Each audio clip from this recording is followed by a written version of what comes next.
Story 13. God's Covenant with Israel. After God led the Israelites through the Red Sea, He led them through the wilderness to a mountain called Sinai. This was the same mountain where Moses had seen the burning bush.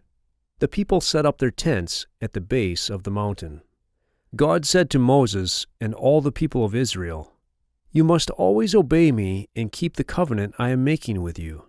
If you do this, you will be my prized possession, a kingdom of priests, and a holy nation." For 3 days, the people made themselves ready for God to come near to them. Then God came down to the top of Mount Sinai. When He came, there was thunder, lightning, smoke, and sounds of loud trumpets. Then Moses went by himself up the mountain. Then God made a covenant with the people. He said, "I am Yahweh, your God. It is I who saved you from being slaves in Egypt. Do not worship any other god. Do not make idols, and do not worship them, because I, Yahweh, must be your only God. Do not use my name in a disrespectful way. Be sure to keep the Sabbath day holy. In other words, do all your work in 6 days. For the 7th day is a day for you to rest and to remember me. Honor your father and your mother. Do not murder. Do not commit adultery. Do not steal. Do not lie. Do not desire to have your neighbor's wife, his house, or anything that belongs to him." Then God wrote these 10 commandments on 2 stone tablets and gave them to Moses. God also gave the people many other laws and rules to follow. God promised to bless the people and protect them if they obeyed these laws, but He said He would punish them if they did not obey them. God also told the Israelites to make a large tent, the tent of meeting. He told them exactly how to make this tent and what things to put in it.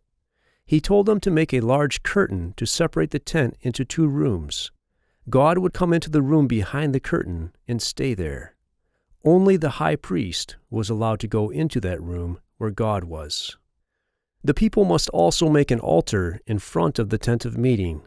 Anyone who had disobeyed God's law should bring an animal to that altar. A priest would then kill it and burn it on the altar as a sacrifice to God. God said that the animal's blood would cover that person's sin.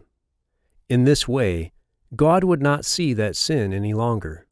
That person would become clean in God's sight. God chose Moses' brother Aaron and Aaron's descendants to be his priests. The people all agreed to obey the laws that God had given them. They agreed to belong to God alone and to worship only Him.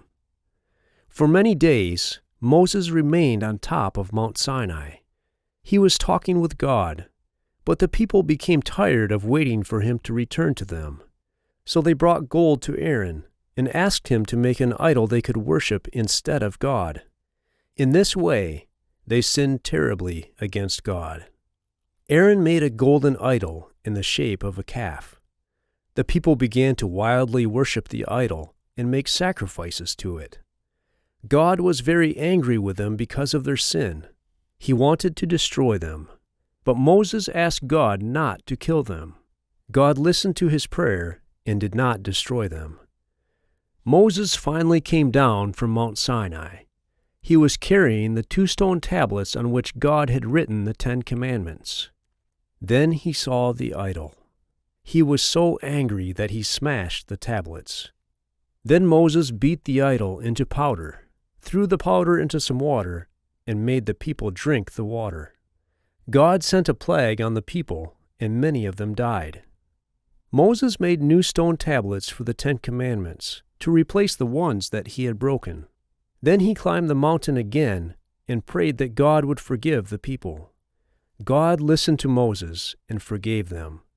Moses came back down the mountain with the 10 commandments on the new tablets. Then God led the Israelites away from Mount Sinai toward the Promised Land.